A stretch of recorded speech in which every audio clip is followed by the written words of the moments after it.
Carmen Vega vivía en el número 14 de la calle Silencio, en un piso de la segunda planta de un edificio sin ascensor en Carmona. El nombre de la calle era una descripción adecuada de su existencia durante los últimos años. Su marido, Antonio, había fallecido hacía una década, y sus dos hijos, Ricardo e Isabel, hacía tiempo que habían formado sus propias vidas en Sevilla, a 30 kilómetros de distancia. Las visitas eran predecibles, programadas con la rigidez de una cita médica. El primer domingo de cada mes, para un almuerzo que se había convertido más en una obligación que en una celebración familiar. Carmen había sido modista. Durante 40 años, su pequeño taller en la planta baja del mismo edificio había vestido a novias, a niñas de primera comunión y a mujeres para las ferias. Conocía el peso de las telas, la tensión exacta de un hilo, la forma en que una costura podía realzar o arruinar una prenda. Había cerrado el taller tras la muerte de Antonio, vendiendo las máquinas y guardando solo su vieja Singer manual como recuerdo. Sus ahorros no eran vastos, pero sí el producto de una vida de trabajo metódico y frugalidad. Estaban depositados en la sucursal del Banco de Andalucía en la Plaza del Pueblo, gestionados por un director que la conocía desde que era una niña. Su nieta, Sofía Morales, hija de Ricardo, era la única que rompía la monotonía de su rutina. Sofía había terminado recientemente sus estudios de Historia del Arte en la Universidad de Sevilla y se encontraba en un estado de incertidumbre profesional. Mientras sus compañeros buscaban prácticas en museos o preparaban oposiciones, ella pasaba 3 o 4 días a la semana en Carmona. Ayudaba a su abuela con la compra, la acompañaba a sus citas médicas y, sobre todo, escuchaba. Escuchaba las historias de la posguerra, de la creación del taller, de cómo conoció a Antonio en una verbena. Para Sofía, el piso de su abuela era un refugio del mundo de su padre, un mundo de objetivos trimestrales, deudas de tarjeta de crédito disfrazadas de estilo de vida y una tensión constante por mantener las apariencias. Ricardo Morales era gerente de ventas en una empresa de software de tamaño medio. Vivía con su mujer, Elena, en un chalet adosado en Mairena del Aljarafe, una zona residencial acomodada a las afueras de Sevilla. Su vida era una cuidada escenografía de éxito. Conducía un coche alemán que apenas podía permitirse y sus conversaciones giraban en torno a inversiones, escapadas de fin de semana y la necesidad de renovar la cocina. Isabel, la hermana de Ricardo, y su marido, Javier, vivían en una órbita similar, aunque menos ostentosa. Emulaban el estilo de vida de Ricardo, siempre un paso por detrás, lo que generaba en ellos una mezcla de admiración y resentimiento. La relación de los hermanos con su madre, Carmen, era funcional y distante. La veían como una reliquia de un pasado que preferían olvidar, un recordatorio de unos orígenes humildes que no encajaban en su narrativa actual de progreso y modernidad. La llamaban por teléfono los miércoles por la tarde, una llamada breve y formulista. Sofía notaba la diferencia. Cuando ella llamaba, la conversación fluía. Cuando llamaba su padre, era un interrogatorio rápido sobre su salud, seguido de un monólogo sobre sus propios problemas laborales o sus planes de futuro. A principios de octubre, durante una de las visitas dominicales, el ambiente fue diferente. Ricardo llegó con una botella de vino caro, algo inusual, y una sonrisa que a Sofía le pareció forzada. Isabel y Javier también estaban presentes, más animados de lo habitual.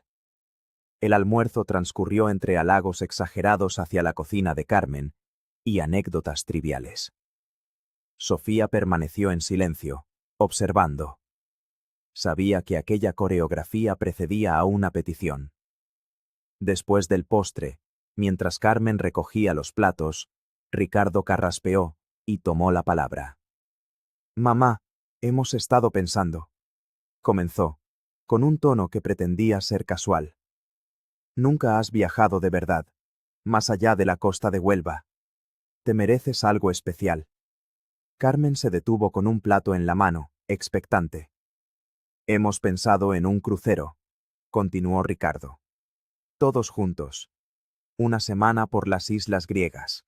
Un barco de lujo, con todo incluido. Sería una experiencia inolvidable para la familia. Isabel asintió con entusiasmo. Imagínatelo, mamá. Santorini, Mykonos. Verías el mar Egeo. Sería maravilloso. Carmen dejó el plato en la mesa y se sentó lentamente. Una leve sonrisa se dibujó en su rostro. Un crucero. Suena muy bonito, pero eso debe de ser carísimo. Y yo ya no estoy para esos trotes. Con mi cadera. No te preocupes por nada, la interrumpió Ricardo con un gesto de la mano. El barco tiene ascensores, asistencia médica. Nos moveríamos a tu ritmo. Y en cuanto al coste, hemos encontrado una oferta increíble, pero hay que decidirse ya. La reserva hay que pagarla la semana que viene. El estómago de Sofía se contrajo. Conocía el patrón. La urgencia, la oferta irrepetible. Era la misma técnica que su padre usaba con sus clientes. ¿Y de cuánto dinero estamos hablando?, preguntó Sofía, su voz más firme de lo que esperaba. Ricardo la miró con una fugaz expresión de fastidio antes de volverse hacia su madre. Es un paquete familiar. El depósito es la parte más importante. Luego el resto se puede financiar. Pensamos que, como esto es algo para ti, para que disfrutes de un viaje que nunca has tenido, podrías ayudarnos con el depósito. Son 18.000 euros. El silencio que siguió fue denso. 18.000 euros. Sofía sabía que esa cantidad representaba la mayor parte de los ahorros de su abuela. Era el dinero que Carmen guardaba para imprevistos, para su vejez, para no depender de nadie. Carmen miró a sus hijos, uno por uno. Vio sus sonrisas expectantes, sus miradas llenas de una solicitud que confundió con afecto. Durante años, se había sentido como un mueble antiguo en sus vidas modernas. Y ahora, de repente, la convertían en el centro de un gran plan familiar. La idea de que sus hijos la quisieran con ellos, de que la incluyeran de una forma tan grandiosa, eclipsó la lógica financiera. Bueno, dijo en voz baja, si es para que estemos todos juntos. Sofía quiso gritar. Quiso preguntar por qué ellos, con sus coches caros y sus cenas en restaurantes de moda, no aportaban el dinero. Quiso señalar que aquello no era un regalo, sino una transacción. Pero vio la expresión de su abuela, una mezcla de sorpresa y una felicidad frágil, como si después de una larga espera, por fin la hubieran elegido para formar parte del equipo. Se calló. Cualquier objeción en ese momento habría sido cruel. Habría roto el hechizo en el que Carmen acababa de sumergirse. Al día siguiente, lunes, Ricardo llamó a su madre por la mañana. Le dijo que necesitaba hacer la transferencia ese mismo día para no perder la oferta. Carmen, todavía imbuida por la ilusión del viaje, se vistió con su mejor conjunto y caminó hasta la sucursal del banco en la plaza. Sofía la acompañó, sintiendo un peso en el pecho. «Abuela, ¿estás segura de esto?», preguntó mientras cruzaban el umbral del banco. «Es mucho dinero». Carmen le apretó el brazo. «Sofía, cariño, por fin quieren hacer algo conmigo. ¿Cómo voy a decir que no? El dinero va y viene, pero la familia es para siempre». El director del banco, el señor Garrido, un hombre de unos 60 años que había heredado el puesto de su padre, las recibió en su despacho. Conocía a Carmen de toda la vida. «¿18.000 euros, Carmen?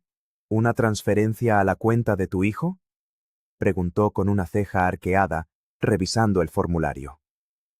«Es para un viaje», explicó Carmen con orgullo. «Un crucero por Grecia. Para toda la familia». El señor Garrido miró a Sofía, buscando una confirmación, un gesto. Sofía desvió la mirada, incapaz de delatar a su padre, pero sintiéndose cómplice de lo que consideraba un engaño. El director no insistió. Era el dinero de Carmen, y ella era una adulta en plenas facultades. Procesó la transferencia. Sofía observó el recibo impreso, el número largo de la cuenta de su padre, el saldo menguado de la cuenta de su abuela. El papel parecía un certificado de defunción de la seguridad de Carmen. Las siguientes 3 semanas transcurrieron en una nube de preparativos. Carmen desempolvó una vieja maleta de cabina, demasiado pequeña para un viaje de una semana, pero la única que tenía. Sofía la ayudó a comprar un par de zapatos cómodos, un bañador y un vestido ligero. Ricardo llamó varias veces, no para preguntar cómo estaba, sino para confirmar detalles logísticos con una eficiencia impersonal.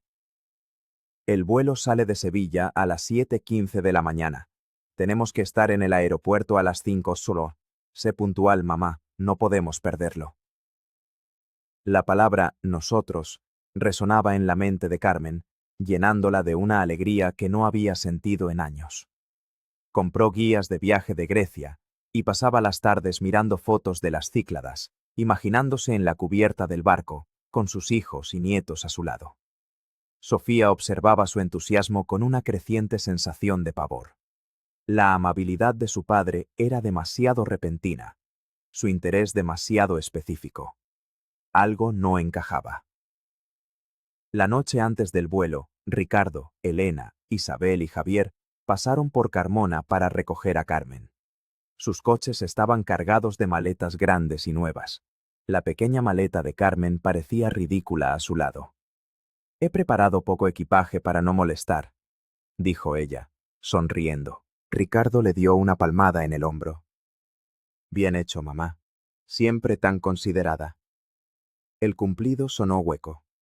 Llegaron al aeropuerto de Sevilla cuando aún era de noche. El lugar estaba relativamente tranquilo. Ricardo tomó el control, dirigiendo al grupo hacia los mostradores de facturación de la aerolínea. Carmen se aferraba al brazo de Sofía, sus ojos brillando de expectación. Nunca había estado en una terminal de salidas internacionales. —¿Cuánta gente? —susurró maravillada. Se acercaron al mostrador. Ricardo entregó los pasaportes y la confirmación de la reserva al agente. El hombre, joven y con aspecto cansado, tecleó en su ordenador. Luego frunció el ceño. Volvió a teclear. Miró a Ricardo. Señor Morales, tengo aquí 4 billetes a su nombre y al de su familia, para el vuelo a Atenas. Ricardo asintió. Sí, y uno para mi madre, Carmen Vega. El agente revisó la pantalla de nuevo. Lo siento, señor. En esta reserva solo hay 4 pasajeros. No hay ningún billete a nombre de Carmen Vega. El tiempo pareció detenerse. Sofía sintió un frío glacial recorrerle la espalda. La sonrisa de Carmen se desvaneció, reemplazada por una expresión de pura confusión. —¿Cómo que no hay billete? —preguntó, su voz un hilo tembloroso. Ricardo se volvió hacia ella, adoptando una expresión de falsa sorpresa y preocupación. —Qué raro. Debe de ser un error del sistema. La agencia tuvo que haberse equivocado. Se acercó al mostrador de nuevo y habló en voz baja con el agente, de espaldas a su madre. Sofía se acercó lo suficiente para oír fragmentos. Problema de salud. No es aconsejable que viaje. Cancelación de última hora. Entonces Ricardo se giró hacia Carmen, su rostro una máscara de compasión ensayada. Mamá, parece que ha habido un problema con tu reserva. Y sinceramente, quizás sea lo mejor. El médico me comentó el otro día que un viaje tan largo podría ser demasiado para tu cadera. No queremos que te pase nada. Es por tu bien. Isabel se acercó y le puso una mano en el hombro. No te preocupes, mamá. Te traeremos muchos recuerdos. Ya haremos otro viaje más corto cuando estés mejor. Carmen los miró, sin comprender. El shock le impedía procesar la traición. Solo repetía, como un autómata. Pero yo pagué. Os di el dinero. Claro, mamá. Y gracias a ti podemos hacer este viaje. dijo Ricardo con una sonrisa tensa. Lo hacemos por la familia. Ahora lo mejor es que Sofía te lleve a casa a descansar. Se inclinó, le dio un beso rápido en la mejilla, un gesto vacío y frío. Luego, sin mirar atrás, él, Elena, Isabel y Javier recogieron sus tarjetas de embarque y se dirigieron hacia el control de seguridad. Se movían con rapidez, como si huyeran de la escena de un crimen. Carmen se quedó inmóvil en medio de la terminal, junto a su pequeña maleta inútil. La gente pasaba a su alrededor, familias riendo, parejas abrazándose. Ella miró a Sofía, con los ojos llenos de una desolación tan profunda que a Sofía le faltó el aire. No había billete para mí, susurró Carmen. No era una pregunta, era la constatación de una verdad terrible. Entonces, yo tampoco voy, dijo Sofía, su voz temblando de rabia. Cogió la mano de su abuela y el asa de la pequeña maleta. Salieron del aeropuerto en silencio, mientras el cielo empezaba a clarear con los primeros tonos grises del amanecer. El viaje de vuelta a Carmona fue el más largo de la vida de Sofía. Carmen no lloró. Se sentó en el asiento del copiloto, con las manos juntas sobre el regazo, la mirada perdida en la autovía. La dignidad de su silencio era más dolorosa que cualquier lamento. Al llegar a casa, Carmen entró en su piso, fue directamente a su dormitorio, abrió la maleta y empezó a deshacer el equipaje con movimientos lentos y metódicos. Dobló el vestido nuevo, guardó los zapatos cómodos, colocó el neceser en el baño. Cada gesto era un rito de renuncia. Sofía la observaba desde la puerta, con un nudo en la garganta. No había palabras para consolar aquello. Fue a la cocina y preparó una tila. Cuando volvió, Carmen estaba sentada en su butaca junto a la ventana, sosteniendo una vieja fotografía en blanco y negro. En ella aparecía una versión joven de sí misma, con Ricardo e Isabel de niños en la playa. De verdad creí que esta vez me querían con ellos, dijo en voz baja, sin apartar la vista de la foto. Esa noche, cuando su abuela por fin se durmió, agotada por el peso del día, Sofía se sentó en la mesa de la cocina con su ordenador portátil. La rabia había cristalizado en una determinación fría. Abrió el buscador y tecleó: Abuso financiero a personas mayores España. Aparecieron docenas de enlaces, artículos de prensa, foros, páginas de asociaciones. Uno de ellos llamó su atención. Plataforma de Defensa de los Derechos de las Personas Mayores, Delegación de Andalucía. Hizo clic. La página describía situaciones que eran un eco exacto de lo que había ocurrido.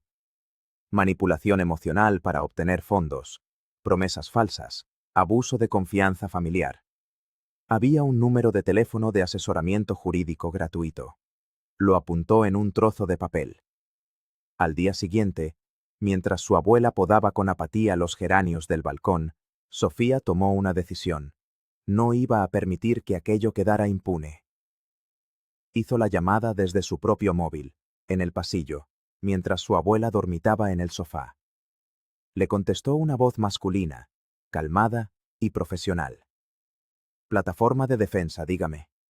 Sofía, con la voz entrecortada, relató los acontecimientos del día anterior. El hombre al otro lado de la línea escuchó sin interrumpir. Cuando ella terminó, hubo una breve pausa. Me llamo Mateo Serrano. Soy abogado de la plataforma, dijo. Lo que me ha contado, señorita Morales, tiene indicios claros de un delito de estafa agravada por el abuso de relaciones personales, y también de un posible maltrato psicológico. ¿Estaría su abuela dispuesta a hablar conmigo? No lo sé, admitió Sofía. Está destrozada y avergonzada. Es una reacción habitual, respondió Mateo. La vergüenza es el principal aliado de los abusadores. Hable con ella. Dígale que no está sola y que la ley la protege. Si decide dar el paso, podemos concertar una visita. No le costará nada. Nuestro trabajo es ayudar a personas en su situación. Sofía pasó los 2 días siguientes abordando el tema con delicadeza. Al principio, Carmen se negaba en redondo. No quiero problemas, Sofía. Son mis hijos. ¿Cómo voy a denunciar a mis propios hijos? Abuela, no se trata de meterlos en la cárcel, argumentaba Sofía, sentada a su lado en la butaca. Se trata de que te devuelvan lo que es tuyo. Se trata de que entiendan que no pueden tratarte como un cajero automático sin alma. Te humillaron. La palabra humillaron pareció resonar en Carmen. Su expresión cambió. La tristeza dio paso a un destello de la vieja firmeza que Sofía recordaba de su infancia. Me dejaron tirada en el aeropuerto como si fuera un bulto, dijo, más para sí misma que para Sofía. Al día siguiente, le dijo a su nieta, llama a ese abogado, que venga. Mateo Serrano llegó a Carmona 2 días después. No era el abogado estirado que Sofía había imaginado. Era un hombre de unos 40 y tantos años, con el pelo entrecano, vestido con vaqueros y una camisa sencilla. Su mirada era directa y empática. Se sentó en la mesa de la cocina con Carmen y Sofía y escuchó de nuevo toda la historia, esta vez de labios de la propia Carmen. Hacía preguntas precisas, sin sentimentalismos. ¿Tiene usted el resguardo de la transferencia bancaria? Sofía lo había guardado. Se lo entregó. ¿Hubo testigos en el aeropuerto cuando le dijeron que no había billete? Mi nieta, dijo Carmen. Y el chico del mostrador. Perfecto, dijo Mateo, tomando notas en un cuaderno. El primer paso es enviarles una comunicación formal exigiendo la devolución del dinero. En España, para esto usamos un burofax. Es un servicio que certifica el contenido del texto, el emisor, el destinatario y la fecha de entrega. Tiene validez legal como prueba. Les daremos un plazo, por ejemplo, de 10 días, para reintegrar los 18.000 euros. Les informaremos de que, si no lo hacen, iniciaremos acciones legales por la vía civil para reclamar la cantidad, y nos reservamos el derecho de iniciar acciones penales por un presunto delito de estafa. Carmen asintió, con los labios apretados. Quiero que conste que me engañaron con la promesa de un viaje, dijo con una voz sorprendentemente firme.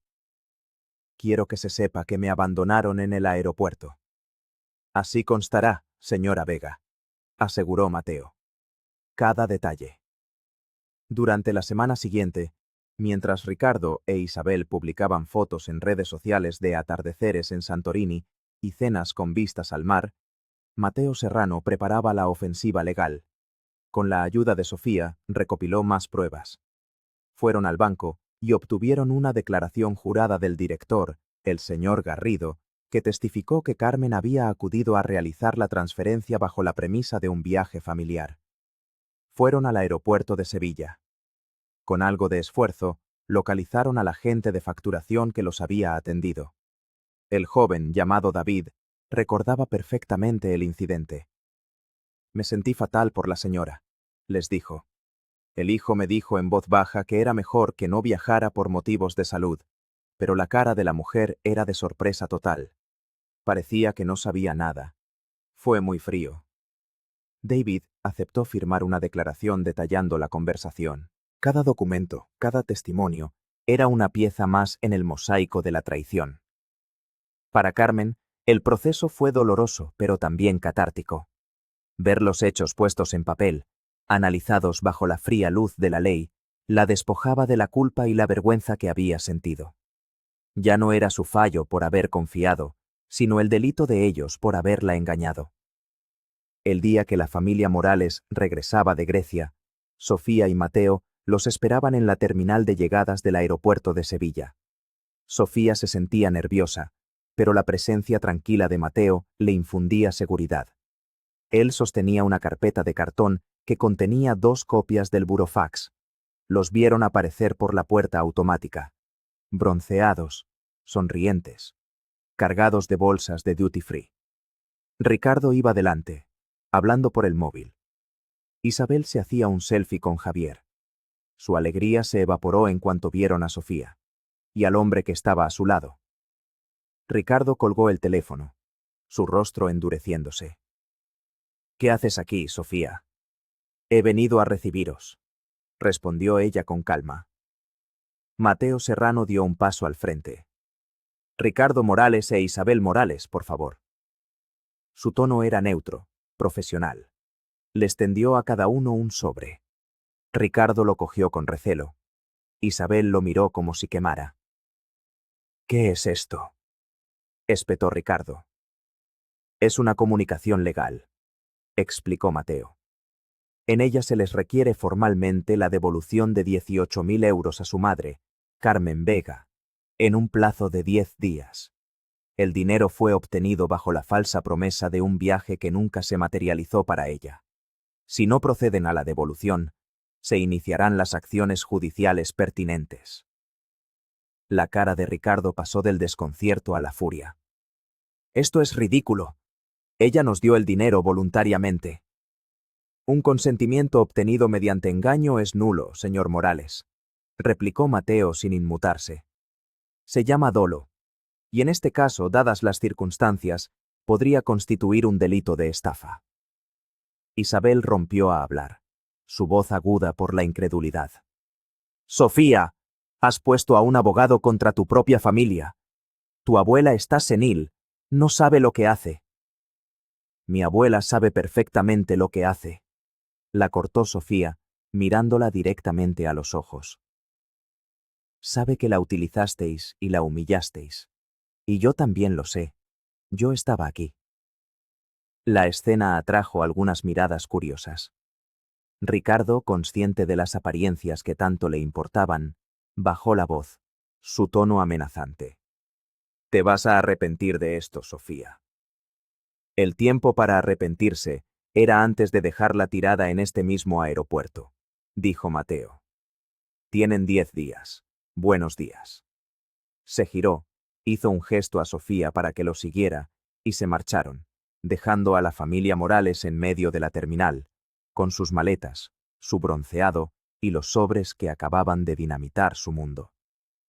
La respuesta de Ricardo fue el silencio. No llamó. No contestó a los mensajes.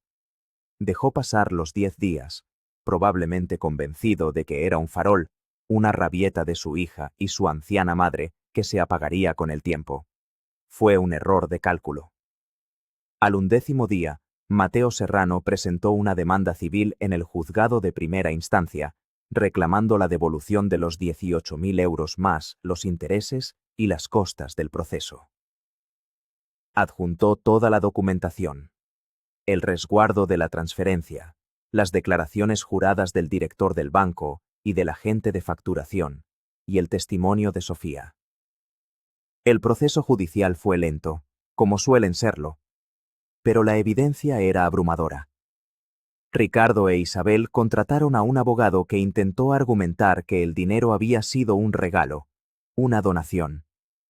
La estrategia se vino abajo cuando el abogado de Mateo presentó la declaración del agente del aeropuerto, que demostraba la premeditación del engaño. La jueza no tardó en emitir una sentencia.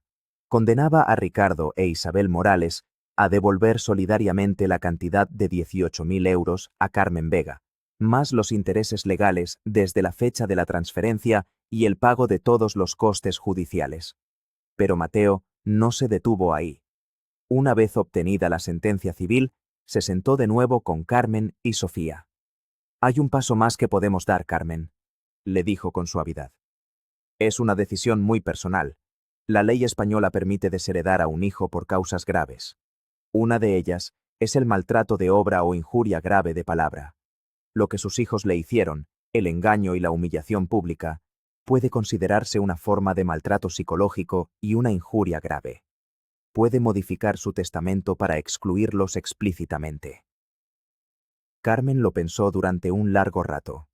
Su piso, aunque modesto, era de su propiedad. También tenía los ahorros que le quedaban y algunas joyas de familia. No era una fortuna, pero era su legado. No lo hago por rencor, dijo finalmente, mirando a Sofía. Lo hago por paz.